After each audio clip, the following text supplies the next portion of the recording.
Hey everybody, it's Michael Martin. Thanks for being here. So this 10-minute chat that I had with myself every day before the trading session started had an enormous impact on me to help me keep myself in the right mindset. You know, when you're trading, things can come out of left field. Stock downgrades, bad earnings report here.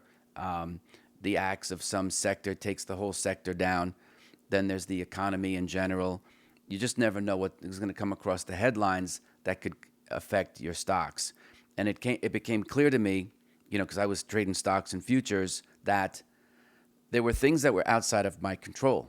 And I couldn't let my mood for the day kind of follow what the headlines were, right? They say bees and dogs can sense fear. Ticker symbols can too. That's the way it goes. Tickers have an innate sense of knowing when you're at your worst. So I had to find a way to stay in a positive mood. Now, I was in New York City. I was working on the 29th floor in a part of town called Murray Hill. And I can remember having a lot of trepidation because of the unknown, right? The uncertainty that comes with trading. So I used to do this ritual, and I have a lot of background between being born and raised Catholic and Christianity and yoga and this and that. But this is really before a lot of my spiritual work where I had a big yoga practice or I read Stoics. I think all of that can help, but it takes a while. You can't just read Marcus Aurelius and be like, I'm cured. Everything's fine. It doesn't work that way. You have to kind of thicken your skin with it. Nonetheless, at around 9 o'clock, because again, the pre-market, there wasn't all that stuff. There was no mobile technology. So I used to have to psych myself into the trading day. And I would go downstairs around 9 o'clock, and because it was Eastern time, and I would walk around the block and I'd fill up my day with this, it'd take about 10 minutes to go around the block. And I'd say, man, I'm just so happy and grateful for all these outsized gains. Thank you so much. And I didn't even know who I was thanking at the time, but I needed to put myself in this energy of success, even when I didn't have the track record, because the mindset part was so important. You have to remember, and as I mentioned in the other videos, stocks traded in eighths. So 4 ticks against you are down 50 cents. Futures, the same thing. The round turn commissions were between $75 and $110 per contract. So this was long before decimalization, long before discounted, self-service kind of you do your own trades kind of stuff. And I just remember that really carried the day, because you have to remember when you put on a trade, it's like you have good luck, bad luck, good timing, bad timing, good analysis, bad analysis. Nowadays, I have really good analysis, but I have 35 years experience. But back when I was starting out, within the first 6 months or so, first year, I didn't know if I had bad luck, bad timing, or bad analysis. But I know, because my account was tiny, it's a couple thousand, 5K, 6K, I didn't know what I was doing in many ways, but I had to stay in a good attitude. I had to stay in a good mindset, which is really the hallmark and the thrust of this show. So you might find that no matter what you're feeling on any given day, if you can find a way to stay abundant and feel the abundant feelings in your body, it is going to translate into your behavior, right? Someone really smart said thoughts, feelings, actions, right? So you have to think yourself into abundance. Even if you don't know it, think in terms of and be in the present tense, right? I'm so happy for all these outsized gains that I have. 3 to 1's a good start. We talked about that last week on optimal setups. So you might find that this helps you prepare before the opening bell. To give you context, again, I was in Manhattan, and I would get to the office by 6:37 in the morning for a 9:30 start. Now, granted, yes, Coco would open at around 8 o'clock in Eastern time, so all those markets kind of staggered. The stock market, would open at 9:30. There was an opening bell.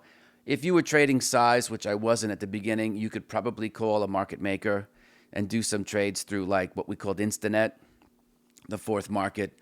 But that was kind of like frowned upon in where I was at that time, because you're too new. And even the larger brokers weren't actually doing that. So there were times later on in my career before I left the wirehouse, though, where I had built up enough client equity where I could call and get, those executions done. But the most important thing throughout all of that was the mindset. I always had to believe that I was going to do it. And even though I didn't have any proof that I could do it, I had to speak to myself like I was, because there was nobody else. There was no mentor. There was no Discords. There was no Telegrams. There was no blogging. None of that existed. The internet was in like the military and a handful of schools, but there was no, the BlackBerry, if it existed, everyone had pagers and beepers. The BlackBerry came about, it was a two-way pager. But I remember, you can steal this if you want or find a better one, because it really was a conversation. It started with like, man, I'm just so happy and grateful that I have all these outsized gains. Because I know that I wanted to make, and go back and look at Making Pennies versus Life-Changing Money. There's another video on the channel. I knew I needed to take my 5K to 25K and then 25K to 100K, right? I couldn't sit and worry about the total return on the S&P was 12.25% at the time with like a 3% yield, right? So 9%, whatever, in terms of gains. Taking 5K to $5,600 by the end of the year would have no impact on my life. And so I was trading with materiality in mind, not consumerism, because I wasn't going to use that money to go buy stuff. But I did kind of say like, okay, my gains have to be kind of commensurate with what my overhead is. I had New York City rent, and I had loans that I had to pay like $1,000 a month, even back then.